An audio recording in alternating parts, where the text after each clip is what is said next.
Good morning, everybody. Welcome back to MUFC versus everybody. I'm just going to turn the camera slightly that way. Boom. Like that. Welcome back to the channel. I'm your host, Sean, and welcome back to the Daily United News Roundup. Representing Ajax today. People who know me know that I've always had a bit of a soft spot for Ajax. I just really like the structure of their club, the academy, total football. I have a lot of Ajax books back here. We got, other side, Johan Cruyff's biography. We've got, where's that one book at? There's an Ajax book around here somewhere. Wow, I didn't realize how many books I have until I just turned around and looked at that. Wow.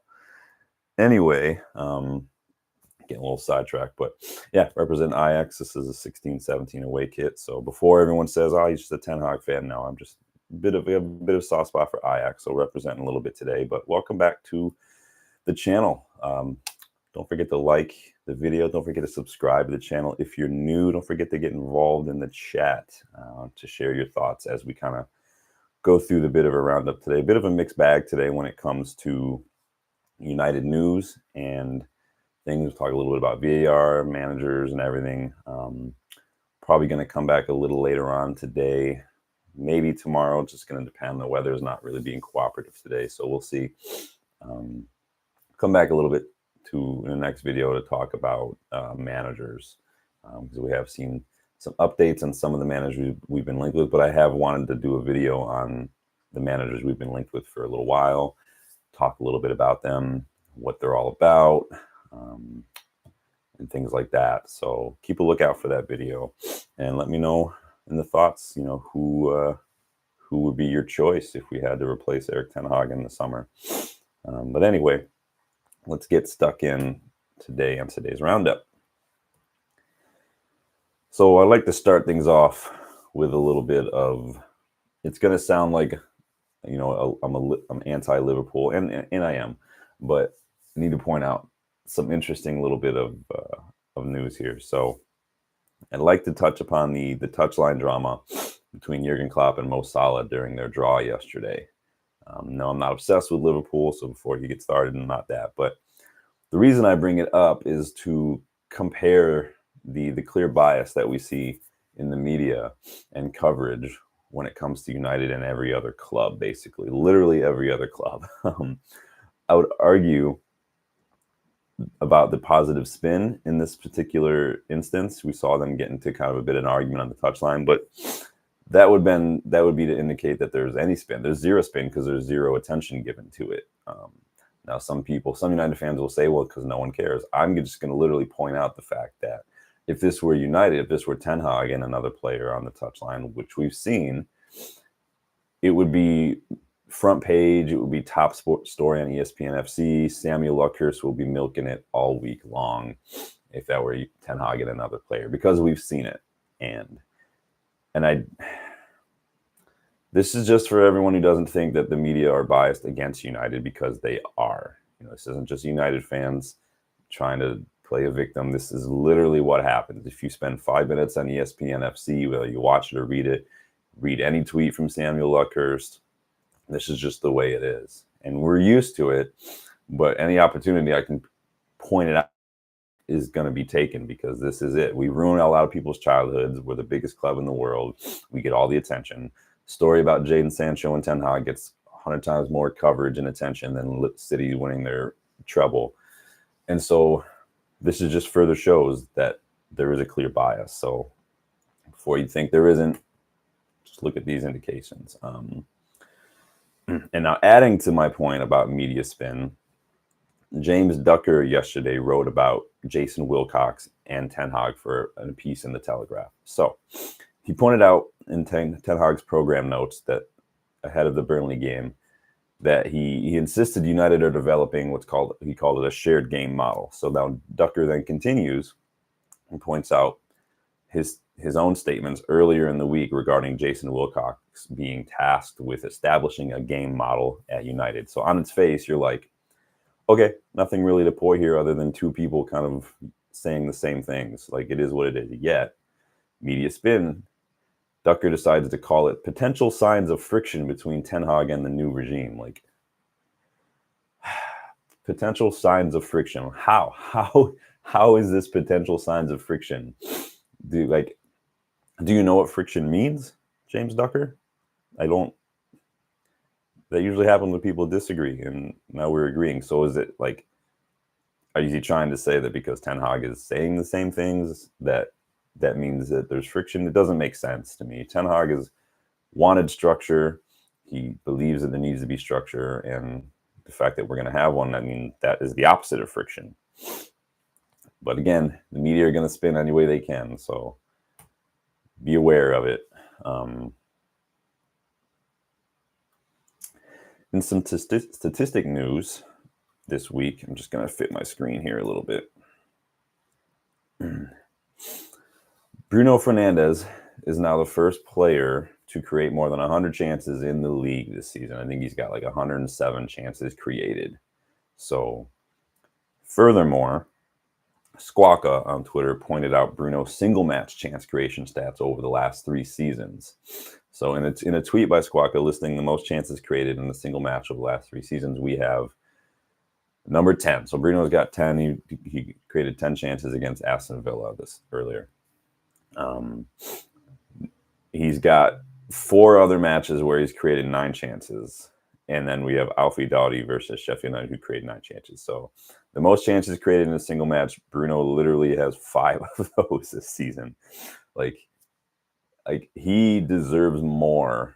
Like, I know Roy Keane the other day was telling, like, what does he want? What does he want? Well, he came to United. He came in January from a league that people say is way lower quality than the Premier League. Yet he's destroyed the assist and the goals and the chances created numbers since he arrived.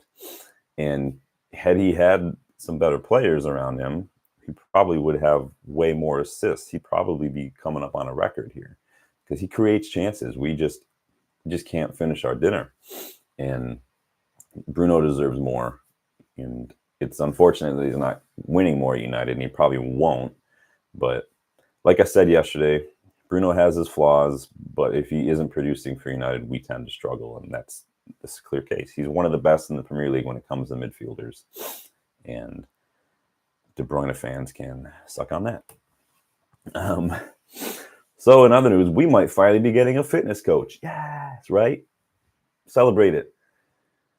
Yes, let's all celebrate. Premier League Football Club, Man United no less, might finally be getting a fitness coach. Yes, let's celebrate that. Friggin' shambles, man. Anyway, Sam C on X. I think he's an employee of the United Stand. He has reported on some of the training and fitness related issues that Jason Wilcox has been assessing during this whole audit that he's been charged with. There's reportedly been a positive atmosphere around Carrington, with Wilcox engaging extensively with staff and players and kind of just meeting them, greeting them, and talking to them, which is good. Wilcox acknowledges, according to this report, that injuries to key players have contributed significantly to tactical shortcomings in the squad. So literally the same thing we've all been saying, that the media will tell you isn't an excuse, that Ten Hag outers will tell you is not an excuse. Well, I'd like to see any team in the world play well with one fit center back. I'll wait and see what happens. Furthermore, it was reported yesterday that Wilcox is using metrics from Man City's academy to assess training intensity and plans to recruit an experienced fitness coach. Currently, apparently, we're looking at the FA's head of performance, Steve Kemp, and we're also looking at Bayern Munich's Holger Brosch, who has worked with Ten Hag before. So we'll see what happens, but we do need a fitness coach because Ollie complained about players not being fit. Ten Hag's complained about players not being fit. We've seen the players not fit on the pitch, and it's like, how? I don't know how we can be so behind other teams when it comes to fitness, because it's not. Manager can't be, the head scout and negotiations and fitness and physio and all. Manager can't do all that. Manager needs to manage the team on the pitch. Ten Hag's been forced to wear a lot of hats, which he shouldn't have to do, and that's not his fault. That's the fact that United are just a friggin' shambles right now. And so, again, it's kind of like Rangnick. He's getting criticized for being poor at a job that he wasn't really meant to do in the first place. Ten Hag's not here to identify talent. I know that he wants more control in that regard, and I get that. But if we had a better recruitment staff in place, we could have paid less for some players. We could have avoided some mistakes in terms of transfers by looking more extensively at player history. Somebody could have had a bit of a checks and balances system when, like, we looked at Anthony, and someone could have asked a hard question. It's easy to say now with hindsight, but again, at the time, serious questions need to be asked. Hey, this is a player you want. Well, tell us why. What do you see in the player? Because these numbers tell us a different story. What is different between Anthony and, like, Kudus, for instance, who looks miles ahead of Anthony? Obviously, different system. I get it. It is what it is. But these are the kind of hard questions that people need to be asking in these kind of scouting and recruitment and talent identification meetings. Ask why, ask hard questions, make it awkward if you have to, but you need to make sure that at the end of the day, it's improving United needs to be the goal, not, getting someone wants, or someone who you think is going to be a shirt seller, if you believe in the shirt seller myth. That is a myth, by the way. Don't believe what you say. I did write a piece a while ago on shirt sellers, by the way. It's a myth and it isn't. It's a myth in terms of the financial benefits of it, but it's not a myth in terms of the volume numbers, because it does look good for your board of directors to be able to say we've sold 10 million Ronaldo shirts. That doesn't translate to a whole lot of money. It's very, very rare that selling shirts will actually make. I think Ronaldo was the only player in recent history that I could recall actually making money on shirts, because the markup on shirts is not that much. Adidas already pays United to make the shirts. It's not that much. I looked at designing some shirts a long time ago, and it's literally from the cost to make one versus, and obviously the cost goes down when you get in volume, but the cost to make one versus how much you buy them for is very, very small margin. So shirt selling financially, myth. Shirt selling volume, looking good by the numbers, not a myth. So keep that in mind. And Kieran Maguire actually wrote about that a long time ago as well. So, and he's a football financial expert. So don't take it from me, take it from a football financial expert. In other news, Sir Jim has met with super agent Jorge Mendes this week, as reported by the Daily Mirror. Obviously, we don't know what they're discussing, but Mendes is considered a super agent and represents a number of players, high-profile players, and a number of players United have been linked with recent weeks. It includes Rafael Leao, Antonio Silva, Pedro Neto, and João Neves. Pretty much any Portuguese player that you've heard of, right? Please let it be João Neves. Please let it be João Neves. That kid is so good. He's like a little Paul Scholes regen, and if we got him, it would drastically improve our midfield. We need someone. He's more of, like I said before, that Frankie de Jong alternative, which you could be like, okay, well, we have Manu. They're still very different. I prefer Manu to play a little more forward. I prefer João Neves to play a little deeper. But between the two of them, there still needs to be a bit of muscle. So I think that, in a 4-3-3 with Manu, Neves, and somebody a little deeper, someone who's a little more experienced, someone like a Matt Pfeiffer, someone like a Ibrahim Sangare, for instance, to play that deeper role, could be a very good midfield moving forward. So we'll see. I like that we're talking to agents. I like that we're trying to do that. There was one criticism that you could say I might have with Sir Alex was just kind of that stubbornness when it came to agents. And maybe that was just at that time, the agents weren't as integral as they were now. Maybe that's just a pride thing, putting down a hard boundary there. I don't know, but you do have to kind of get along with agents or clubs or whoever if you want to, get things done sometimes. So I think that there's nothing wrong with that. We have a little bit of potential manager news as well this morning. So Jacob Steinberg with The Guardian has reported that Ajax could be bringing Graham Potter to the Johan Cruyff Arena. So Potter right now is still a free agent since he was sacked by Chelsea, and he's been heavily linked with United this season. Obviously, we saw a lot of these links come up. Ajax are currently 5th in the Eredivisie and have struggled a lot since Ten Hag took the United job. You know, they're on their 5th manager since Ten Hag left, and 2 of those managers have, including the current one, have just been interims. So I mean, they've been struggling. And again, this is people, and again, we'll touch upon this in another video, but this is what I have to constantly bring up to people with Ten Hag out, who like to use success as a stick to beat him with somehow. But the Ajax are the richest club. Ajax have always done well. Well, look at where Ajax were before Ten Hag arrived, not only in their league, but in the Champions League. They hadn't won their league in, 4 or 5 years. And they hadn't made it to a Champions League semifinal since like the 90s, I think. So it wasn't just an Ajax thing, because Ajax have, and again, look at what happened after Ten Hag's left Ajax. They have been struggling. No Ten Hag, no party, am I right? We got a little bit of a Jadon Sancho update. Fabrizio Romano has reported that Borussia Dortmund want to keep Jadon Sancho and will try to negotiate with United this summer to make it happen. Sancho right now is set to return to United when his loan ends, but that could go either way, depending on whether or not Ten Hag is still at the club. We've already got a little bit of a bonus from Sancho for the fact that Dortmund are now in the Champions League semifinals. So that's nice. So he's making us some money. And at the end of the day, you want him to do well on loan. That's the point of sending players on loan. I know this one is a little bit of a weird situation. There was some manager fallout. But at the end of the day, if Sancho does well, if Dortmund do well, it's better for us financially if we move Sancho on. There are many who would gladly sell Sancho simply because of the repeated attitude problems. I am one of these people. I didn't think we needed him at the time, by the way, so I'll throw that out as well. I didn't think that was a priority. Same way I didn't think Antony was a priority. There are a lot of people who, if you've interacted with me online over the last few years, I am on record of saying I didn't think Sancho was necessary at the time we got him. But it is what it is. That's a lot. That's a big chunk of change to spend on that when we still needed a CDM at that point and a top striker. And we bought a right winger, and we bought another one 2 years later. So there are many, though, who do want Sancho back.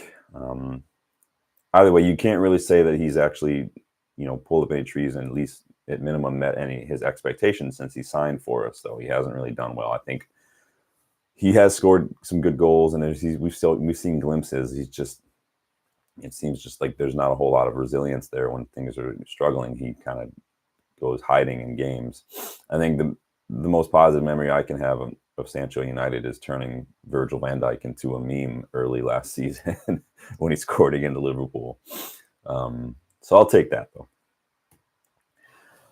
Finally, just to wrap up today, let's talk about VAR, because you thought I forgot about that, huh? That handball pen we should have had yesterday against Burnley. No, I didn't forget about it. I don't like, at least in my initial reaction, I don't like to talk about too much about those decisions, because I don't like it to come off like I'm blaming the result or I'm blaming the ref. I think that's a little bit of a weak mentality. I know Ten Hag has talked about the decision. I don't have a problem with talking about the decisions. I just, as a fan, I can't ignore the performances on the pitch and some of the tactical decisions. And I think those have a lot more to do with anything than a simple one-off penalty decision. But I am going to talk about it, not because of our result, but because about VAR in general. So, situation, if you didn't watch the match, Antony picks up the ball and gets into Burnley's box, and he attempts a cross off his left foot, which hits the arm of Burnley's fullback, Vitinho, I think it was. So Vitinho is squared up to Antony. He's probably about 3 yards away from him, and his arm is intentionally away from his body. You can tell because you can see his shoulder is tense. He's sticking his arm out. His fist is closed. He's making himself bigger. The ball hits his hand, which changes the trajectory of the cross.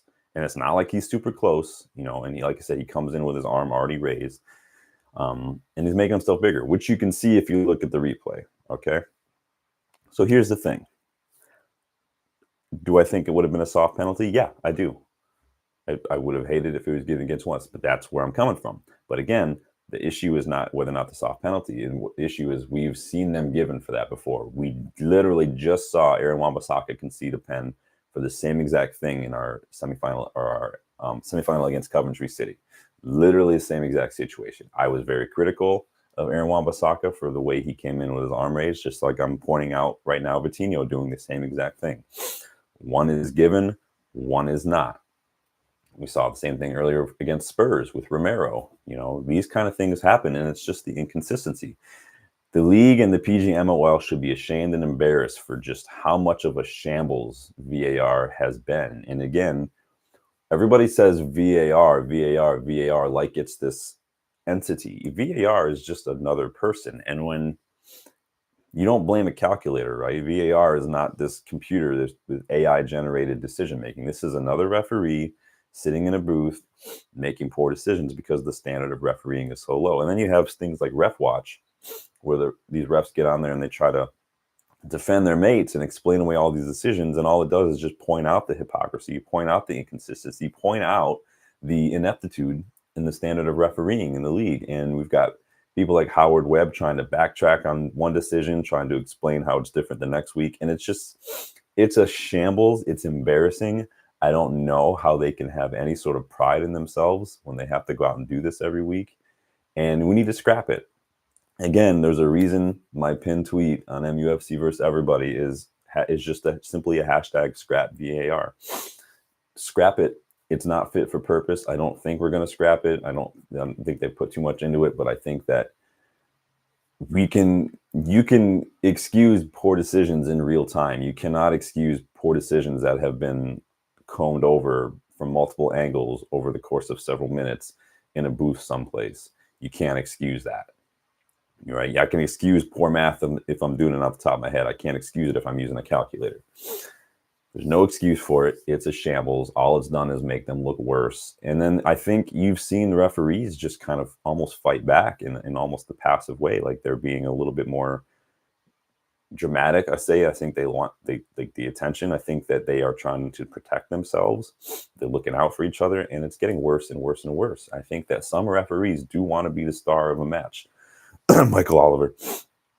And some referees just make inconsistent decisions. I mean, and they make bad decisions. Like in another one I'll bring up, I was talking about it yesterday, the decision to give Amad Diallo a second yellow for his winner against Liverpool in the FA Cup quarterfinal. Yeah, by the letter of the law, you should have seen a second yellow. You can't take your shirt off when you're celebrating. The rule is dumb. And yes, you should have seen a yellow, but we literally had Howard Webb come out recently and say, we don't like to give this yellows for those kind of decisions because we want to take into consideration the atmosphere of the game, the event, you know, in the seriousness of the game, the moment. And so you have one ref who's saying one thing and another ref is doing another, and it's so frustrating. And this isn't me speaking as a United fan. I know I use United examples because I watch United matches, but you can literally point out a lot of these decisions that have gone for and against a lot of clubs, and it's getting worse and worse and worse. We've got Liverpool, who earlier in the season demanded, you know, to be the notes and the transcript from the VAR decision they had early in the season be released, and they got an apology from the PGMOL. And now Forest have done the same thing with their match against Everton, and it's getting worse and worse. And unfortunately, the league and the PGMOL are setting a precedent for a lot of these situations, and eventually it's going to come to a head where something's got to give. I don't know what it's going to be. Maybe I see it either they're going to scrap it, maybe, or they're going to be imposing fines for clubs who come at them too harshly after these matches. I don't know, but either way, we should have had a handball against Burnley. I don't think that we deserve to win that match, so I wouldn't have liked to see us win. It would have been another, like, I would, because obviously we want the points, but at the same time, it's like we don't deserve to win that match. We played like garbage. We made them look way better than they actually are, and it's not disrespect. It's just the truth. We make everybody look better than they actually are because we're so crap. And there's a lot of things we don't deserve this year. But I think that we can all agree that VAR is garbage, not fit for purpose. Refereeing standard in the league is so poor, and we need to scrap VAR. So get the hashtag going, scrap VAR. But that is going to do it for the roundup today. I'm going to try to get some work done on this manager video later on, and hopefully maybe come back a little later on this afternoon with that. If not today, then definitely tomorrow. Because I did have some plans to do some other stuff today outdoors, but it has been raining and thunderstorming a little bit today. So we'll see if that happens. If you guys didn't have a chance to check out my 3 thoughts on our Burnley match and my initial reaction to the Burnley match, please go do so. Let me know your thoughts on the Burnley match. Thanks for stopping by today. Hopefully we can get some people involved in the future, sharing your thoughts, and helps the channel grow. Don't forget to like the video. Don't forget to subscribe if you are new, and don't forget to go check me out, MUFC vs. Everybody on Twitter, and I will talk to you guys in the next one. Thanks.